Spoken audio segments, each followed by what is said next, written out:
RSS ಕಡಿವಾಣಕ್ಕೆ high court ತಡೆಯಾಜ್ಞೆ ವಿಚಾರಕ್ಕೆ ಸಂಬಂಧಪಟ್ಟಂತೆ ಮೇಲ್ಮನವಿ ಹಾಕುವುದಕ್ಕೆ ಸಿಎಂ ಸೂಚಿಸಿದ್ದಾರೆ. ಗೃಹ ಸಚಿವ ಡಾಕ್ಟರ್ ಜಿ ಪರಮೇಶ್ವರ್ ಅವರ ಹೇಳಿಕೆಯನ್ನು ಕೊಟ್ಟಿದ್ದಾರೆ. ಸರ್ಕಾರದ ನಿರ್ಧಾರದಲ್ಲಿ ಓಲೈಕೆ ಪ್ರಶ್ನೆ ಬರಲ್ಲ.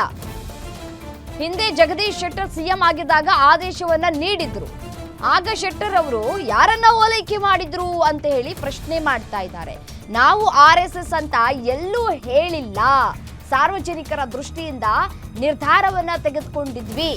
ಕೋರ್ಟ್ಗೆ ಮೇಲ್ಮನವಿಯನ್ನ ಸಲ್ಲಿಸ್ತೇವೆ ಅಂತ ಸಚಿವ ಪರಮೇಶ್ವರ್ ಹೇಳಿಕೆಯನ್ನ ಕೊಟ್ಟಿದ್ದಾರೆ. ಹಾಗಿದ್ರೆ ಏನ್ ಹೇಳಿದ್ರು ಪರಮೇಶ್ವರ್ ಅವರು ನೋಡ್ತಾ ಬೇರೆ ಬೇರೆ ರೀತಿ ವ್ಯಾಖ್ಯಾನ ಮಾಡ್ತಾ ಇದ್ರು. ಅಲ್ಲ, ನಾವು ಅದನ್ನ ಡಬಲ್ ಬೆಂಚಿಗೆ ರಿವ್ಯೂ ಹಾಕೋದಕ್ಕೆ ಮುಖ್ಯಮಂತ್ರಿಗಳು ಆದೇಶ ಮಾಡಿದ್ದಾರೆ. ಅದನ್ನ ರಿವ್ಯೂ ಮಾಡ್ತೀವಿ, ಪೆಟಿಷನ್ ಹಾಕ್ತೀವಿ. ಕೋರ್ಟ್ಗಳು ಆದೇಶಗಳು ಕೊಡ್ತಾ ಇರ್ತಾರೆ, ನಾವು ಅಪೀಲ್ ಹಾಕಲೇಬೇಕಾಗುತ್ತೆ. ನಮಗೆ ತಿಳಿದಂಥ ಕಾರಣಗಳನ್ನು ನಾವು ಕೊಡ್ತೇವೆ. ಡಬಲ್ ಬೆಂಚಲ್ಲಿ ಏನಾಗುತ್ತೆ ನೋಡೋಣ. ಓಲೈಕೆ ಪ್ರಶ್ನೆ ಬರೋದಿಲ್ಲ. ಈಗ ಹಿಂದೆ ಜಗದೀಶ್ ಶೆಟ್ಟರು ಆದೇಶ ಮಾಡಿದ್ರು ಅವರ ಮುಖ್ಯಮಂತ್ರಿಗಳು ಕಟೀಲ್. ಅವಾಗ ಯಾರನ್ನು ಓಲೈಕೆ ಮಾಡಿದ್ರು? ಅವರು ಏನೋ RSS ಅಂತ ಹೇಳಿರಲಿಲ್ಲ, ನಾವು RSS ಅಂತ ಏನು ಹೇಳಿದ್ರು.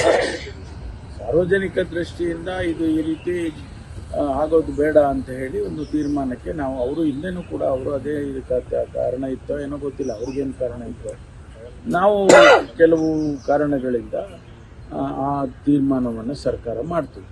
ಅದಕ್ಕೆ ಕೋರ್ಟ್ನವರು ಅವ್ರು ಬೇರೆ ಅವ್ರಿಗೇನು ಅರ್ಥೈಸ್ಕೊಂಡಿದ್ದಾರೆ ಕೋರ್ಟ್ನವರು ಗೊತ್ತಿಲ್ಲ, ಅವರು ಆ ರೀತಿ ತೀರ್ಮಾನ ಕೊಟ್ಟಿದ್ದಾರೆ. ಈಗ ನಾವು ಮತ್ತೆ ಅಪೀಲ್ ಹೋಗ್ತೀವಿ.